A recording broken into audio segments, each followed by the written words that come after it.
pažįstami, tai iš tikrųjų bus pasidalinimas, ne mokymas, o tiesiog tai, ką mes savo komandoje esame atradę kaip labiausiai veikiančius dalykus, kalbant apie komandos formavimą. Ir aš gal šiek tiek pasikartosiu, nes ne tik apie tarnysčių paskirstimą, bet ir kaip atpažinti žmonės, kuriuos labiausiai vertėtų pakviesti į komandą. Šiandien ryte kažkaip tai galvodama apie šitą mokymą, visada man sunkiausia yra atrasti tą pirmą sakinį ar pirmą mintį, nuo kurios pradėti. Ir aš buvau savo pasižymėjusi, kad tiesiog tokį kaip pirmą žodį komanda lyderių inkubatorius. Ir ryte kažkaip tai maldoje atėjo, skamba labai kažkaip valdiškai ir nealfiškai. Ir man tas tada nuskambėjo visai kita frazė, kad komanda tai yra kaip brangių perlų laukas, nes iš tikrųjų alfa kurso komanda, ta tarnystė yra turbūt, bent jau mes Ramintoje atradom kaip patį vaisingiausią tokį brangiųjų perlų lauką, kuriame žmonės atranda savo talentus, savo dovanas, džiaugsmą tarnauti ir iš tos alfa komandos vėliau gimsta patys gražiausi, stipriausi lyderiai bažnyčioje. Tai komanda yra labai svarbi, iš tikrųjų alfa kursas prasideda nuo komandos ir čia turbūt mes visi, kurie susirinkome, jau turime tas komandas ir kai kurie turime jau ir po 20 metų, ta prasme, ne tas pačias komandas, kurios buvo prieš 20 metų, bet formuojame tas komandas jau labai ilgą laiką. Bet ar tai būtų pirmi metai kurso ar 14 metai, vis tiek kursas prasideda nuo komandos, nuo to, kiek jūs turite žmonių, kokių žmonių jūs turite komandai, tai apsprendžia ir tai, kokio dydžio ir kokio vaisingumo bus jūsų alfa kursas. Tai pirmiausia, noriu pasidalinti, kad ruošdama šitą impulsą, aš rėmiausi šitą knygelę, Unlocking Your Parish, tai yra to dieviško atnaujinimo tarnystės Divine Renovation išleista knygelė, labai nedidelė, 140 puslapių, bet tokia mažo formato, apie kaip daryti mokinius ir auginti lyderius su alfa kursu. Ir čia yra labai, pačios įvairiausios temos, nuo to, kaip kviesti į komandą, kaip kviesti į kursą, kokia prasmė ir tikslas yra alfa kurso. Žodžiu, labai gera katalikiško konteksto alfa kurso tokia instruktyvi knyga. Ir mes turime keletą šitų knygų Ramintoje, tai kartu su Celina svajojame kada nors išleisti, gal netolimoje ateiti išversti ir išleisti lietuviškai. Bet kas skaitote angliškai, tai tikrai galite man parašyti ar paskambinti, aš galėsiu paskolinti, nes keletą knygų turiu ekstra. Tai pirmiausia, ką kviesti į komandą ir ką kalba šitoje knygoje ir ką mes savo patirtyje patyrėme, kad pirmiausia, tai to žmonės, kurie kurso metu patyrė atsivertimą, nes tas dosnumas, kurį jie išgyveno, tą Dievo dosnumą, jisai labai atveria jų širdis, jų pačių norui dalintis, įsitraukti į tarnystę, dovanoti save. Ir kita vertus tokie žmonės, ypatingai tie, kurie atėjo buvę toli nuo bažnyčios, labai gerai jaučia tuos žmonės kurse, kurie vėl ateis naujai, ne iš bažnyčios. Jeigu mes įdedam pakankamai pastangų prisikviesti nebažnytinius žmonės, tai labai svarbu turėti komandoje tokius, kurie, būtų artimi tam nebažnytiniam žmogui. Ir netgi tuos žmonės, kurie pabaigę alfa kursą, vis dar nėra tikri, ar tikrai tas atsivertimas įvyko, ar jie jau įtikėjo, bet kurie yra patys iš savęs tokios asmenybės, kurie moka bendrauti su žmonėmis, kuriems patinka alfa kursas kaip konceptas, kaip idėja, kaip kultūra, kurie patys nori jungtis į komandą. Ir dažnai buvimas komandoje užbaigia tą atsivertimo procesą, kaip aš jį pavadinau, arba tiesiog palydi jos toliau toje kelionėje. Ir mes turime, tikrai savo komandoje turėjome ne vieną žmogų, kuris baigęs alfa kursą sako, aš tiesiog, jeigu reikia, aš jums noriu padėti. Galiu daryti, ten buvo kažkoks garsistas, buvo itistas, kur sako, aš galiu kažką daryti.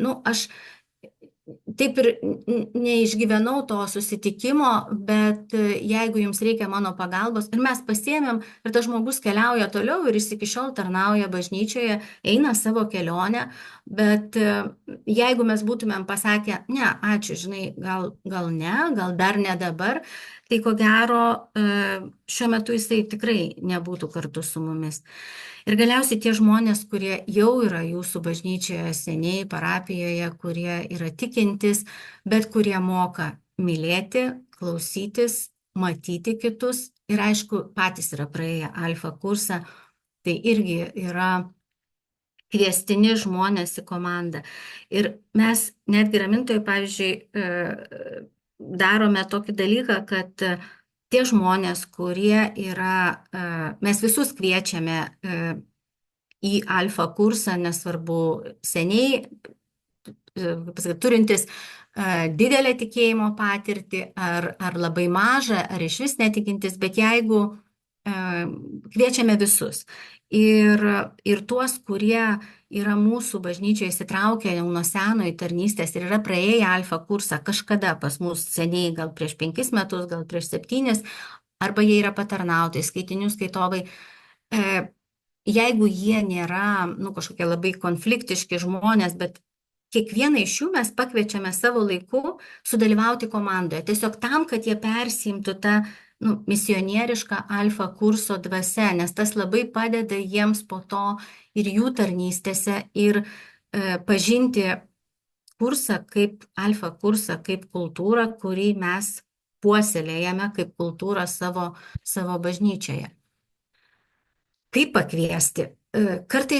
Kartais mes galvojame, kad užtenka tokio, ir čia vėlgi turbūt visi jūs kviečiate asmeniškai, tai aš čia tą kalbu ne kaip mokytoja, kuri geriau žinau, bet tiesiog man pačiai iš pradžių atrodė, kad užtenka tiesiog duoti žmonėms užpildyti anketą, jie tada ten įrašo, ar aš ten noriu tarnauti komandoje, ir ne, ir mes atitinkamai atsirenkam. Bet labai svarbu pamatyti tą žmogų ir skirti jam laiko ir visada, ypač tose kursuose, kur yra problemų pakviesti, kur gal mažiau žmonių atsiliepia į tarnystę komandoje, tiesiog rasti laiko pasikalbėti asmeniškai ir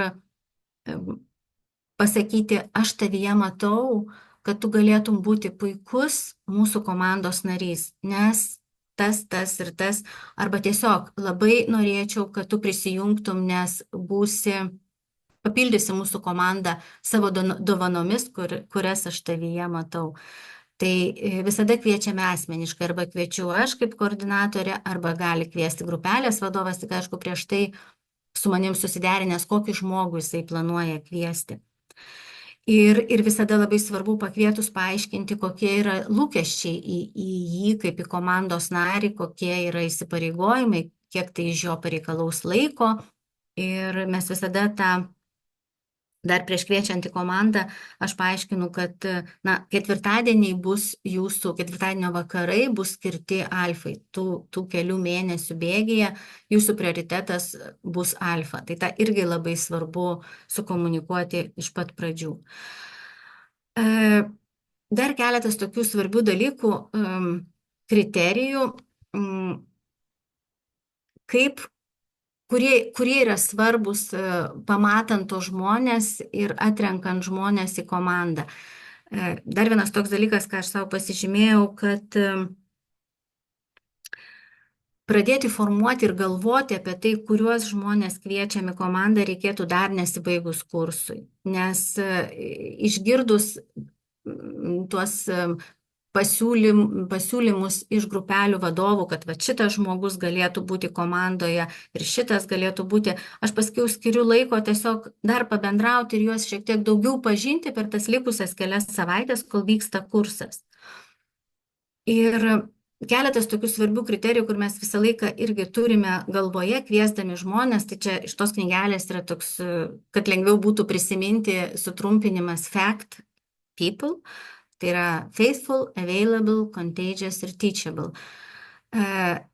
faithful kaip ištikimas, tai nebūtinai kviečiant į komandą jisai turi būti jau 100% ištikimas katalikų bažnyčios mokymui, bet svarbiausia, kad jis tam pradiniam etape būtų ištikimas alfa koncepcijai ir kultūrai, ką aš turiu minty, ištikimas tiesiog, kad jam, na, kad jis neateitų su nuostata, aš žinau, kaip padaryti geriau, nes matau, kad čia labai daug trūkumų yra toj alfa visoj koncepcijai, bet kad jam patiktų tai, kaip vyksta šitas kursas ir jis norėtų tapti jo dalimi.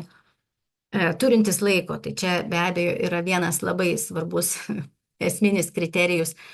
Ir kita vertus, jei žmogus užsidega alfa idėją, tai tas, na, laikas yra toks labai, kaip čia pasakyti, amorfinis dalykas, jisai,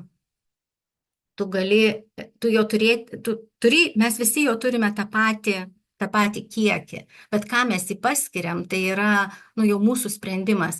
Ir sprendžiu pagal tai, kad pas mus komandoje yra keletas žmonių, kurie yra tikrai labai užimti ir užimantis aukštas pareigas ir valdžios struktūrose, bet kai jie užsidegė tą alfa idėją, perėjo kursą, jie išsinešiojo ir sulaukė to laiko, kai pasakė, va dabar šitą pusmetį aš žinau, kad galiu rasti savo laiką, galiu tuos 3 mėnesius išsiplėšti iš savo darbinio viso užimtumo ir jie atėjo. Ir man tai yra, vau, aš galvoju, ką reiškia užsidegti alfa idėją ir tuo troškimu tarnauti. Tas trečias kriterijus yra, aš jį verčiu kaip gebantis patraukti žmonės. Ir aišku, čia yra toksai idealus variantas, kad vienas žmogus savyje turėtų visus 4 tuos kriterijus, bet komandai turėtų būti kažkokia kritinė masė žmonių, kurie yra charizmatiški, kurie turi savybės tokias,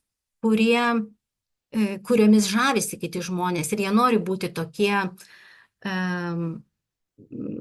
kaip čia pavadinti, tokie integralūs, tokie mokantis lengvai bendrauti, užmesgantis pokalbį, nevertinantis kitų žmonių. Suprantate, apie ką aš noriu pasakyti. Ir galiausiai tas paskutinis kriterijus irgi be galo svarbus, gal net vienas iš svarbesnių, tai yra mokintinas arba kitaip tariant nuolankus. Tai yra žmogus, kuris ateina į komandą ir nesvarbu, kiek profesionalas jisai yra savo pasaulietinėje darbinėje aplinkoje, jisai ateina su tokia nuostata, kad aš ateinu tarnauti ir net jei mano komandos koordinatorius, aš matau, kad ir čia daro klaidų, bet galbūt dėl kažkokios priežasties man tai atrodo klaidos, bet iš tiesų jisai yra labiau patyręs, jisai žino ir aš neprimetu, net nešu savo, aš net jeigu ir noriu pasidalinti kažkokiom įžvalgom, aš tai darau nuolankiai, kaip komandos narys ir ypatingai naujas komandos narys. Ir dar vienas tokia pastaba, ką pasižymėjau, tai kad kadangi svetingumas yra labai svarbi alfa kurso tokia formulės dalis, tai labai svarbu, taip dėliojant grupelės, kad ant vienas iš tų žmonių, komandos žmonių grupelėje sugebėtų taip, palaikyti tokį lengvą, be įtampos pokalbį, net ir sudėtingomis temomis. Tada dar pasižymėjau, ko nekviesti. Tai čia tas pirmas toksai ultrakatalikų, tikiuosi tai neskamba kažkaip įžeidžiančiai, bet aš tiesiog norėjau tą pasakyti, kad kiekvienam mūsų kelionės etapui yra atitinkami žmonės, kuriuos reikia pakviesti atitinkamas tarnystės. Ką aš turiu minty ultrakatalikų, tai tokių itin pamaldžių žmonių, kurie, netgi primetančiai demonstruoja tą savo pamaldumą nuo veido išraiškos iki, nežinau, maldų žinojimo ir jie tikrai, čia aš kalbu be jokio kažkokio tai paniekinimo ar tiesiog, kad žmonės, kurie yra puikūs, nežinau, katechetiniuose užsiėmimuose arba maldos grupelėse arba ten kokios nors tolesnėse mokinystės komandose nebūtinai yra geri alfa kurso komandoje, nes čia yra truputį kitas tikslas. Dar vienas svarbus toksai momentas, ko mes vengiame kviesti, tai žmonės, kurie išgyvena sunkes emocinės situacijas po skyrybų, netekčių, kažkokių praradimų, nes tokių žmonių nemažai ateina į alfa kursą, iš tikrųjų, kurie yra tam tikrose gyvenimo kryžkelėse. Tai nereiškia, kad jei jis atėjo į kursą po skyrybos, neturėtų būti kviečiamas, bet jūs matote, kokioje jis yra, ar tai ta situacija jį sugniuždė, ar jam dabar yra toks etapas, kad jisai labiau turėtų gauti, nei duoti, nes paprastai tokie žmonės, jiems reikia to palydėjimo, jiems reikia išsikalbėti, būti išgirstiems, o į komandą mes kviečiam žmonės, kurie moka klausytis ir labiau gebantis yra duoti, nei gauti. Tai geras dalykas yra tai, kad tos žaizdos gyja ir visada tokių žmonės iš alfa kurso kaip dalyvius mes stengiamės nepalikti vienų ir visada pakviesti jungtis į maldos grupelę ar tiesiog likti toliau bendrystėje, nes pas mus yra visada tęstinumas keliauti keliom grupelėm susijungusi toliau kartu su malda, su šventuoju raštu, reguliariai susitikinėti, tai tie žmonės tikrai puikiai įsijungia, dažniausiai ir jei jie nori, jie keliauja toliau. Ir to žaizdos gyja ir dabar mano komandoje yra žmogus, kuris atėjo po skyrybų ir buvo labai norėjo į komandą, bet aš pasakiau, tas laikas yra ne dabar. Tavo laikas ateis tada, kai tu pajausi, kad tu jau gali duoti. Dabar tau reikia tiesiog labiau gauti. Ir tas laikas praėjo metai laiko, jinai atėjo ir dabar puikiai tarnauja komandoje. Turinčių asmenybės sutrikimų, tai čia tiesiog žmonės, kurie yra labai konfliktiški, kurie yra, ties to net nesustosiu, nes čia savaime suprantamas dalykas. Kitaip tariant, mūsų tikslas yra surinkti komandoje tokią komandą, į kurią atėjęs dalyvis, kuris yra netikintis, jūsų draugas, jaustųsi komfortiškai, jisai jaustųsi priimtas ir norėtų kartu 12 vakarų iš eilės praleisti. Likusios 1 skaidrė su puse bus apie tai, kaip tuos žmonės paskirstyti į tarnystės. Čia pagrindiniai, aišku, žmonės yra tie, kurie grupelėse būna su dalyviais, tai helperiai ir grupelių vadovai.